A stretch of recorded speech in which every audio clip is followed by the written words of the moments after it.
இன்றைக்கு உணவுக்குழல் எரிவில் ஆரம்பித்து, வயிறு புண்ணில் ஆரம்பித்து, தொண்டை புண்ணில் ஆரம்பித்து, வாய்ப்புண் வரை ஏற்படுகின்ற எல்லா விதமான புண் சார்ந்த அமிலச்சுரப்பு மிகுதி சார்ந்த சிரமங்களும், வயிறு எரிச்சல், நெஞ்சு எரிச்சல் சார்ந்த சிரமங்களும் படிப்படியாக மாற்றமடைந்து விடுவதை நாம் பார்க்க முடியும்.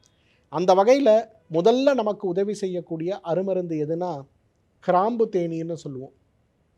கிராம்புடைய பயன்களை நம்ம சொல்லணும்னா, உடலில் இருக்கக்கூடிய எதிர்மறை ஆற்றலை விலக்கி நேர்மறை ஆற்றலை கொண்டு வருவதற்கும், வாய் முதல் ஆசனவாய் வரை இருக்கக்கூடிய தேங்கி கிடக்கக்கூடிய பித்தத்துடைய திரவத்தன்மையை வெளியேற்றுவதற்கும், இரத்த குழாய்களில் இருக்கக்கூடிய கொழுப்பு அமிலங்களுடைய படிமானங்களையும், இரத்தத்தில் இருக்கக்கூடிய கொழுப்பு அமிலங்களையும் சீராக்கி உடலை ஆரோக்கியப்படுத்தக்கூடிய அழகான அருமருந்து கிராம்பு.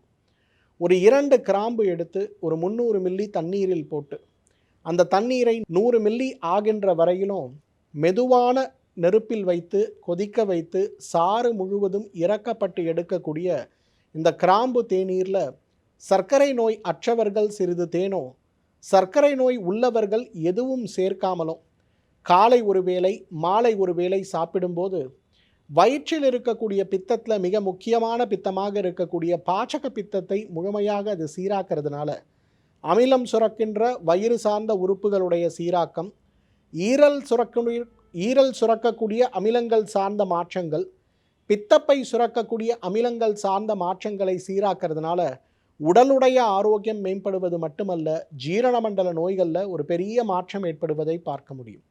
யாருக்கெல்லாம் நீண்ட கால பித்தப்பையில் இருக்கக்கூடிய கற்கள் சார்ந்த சிரமமோ, எண்ணெய் பலகாரங்களையும் அசைவ உணவுகளையும் இரவு நேரம் காலம் கடத்தி சாப்பிடும்போது செரிமானத்தில் ஏற்படுகின்ற சிரமங்களால் அவதிப்படுபவர்களாக நாம் யார் இருந்தாலும் இந்த கிராம்பு தேநீரை கொஞ்சம் சாப்பிட ஆரம்பிச்சோன்னா மிகப்பெரிய அளவில் உடல் மாற்றமடைவதை பார்க்க முடியும், ஆரோக்கியம் மேம்படுவதை பார்க்க முடியும்.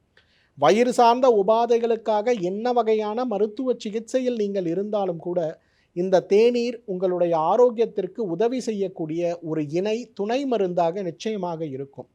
கிராம்பு சாப்பிட்டா நல்லது, அதனால் நிறைய கிராம்பு போட்டு நான் இந்த தேநீர் குடிக்கிறேன்னு செய்யாதீங்க.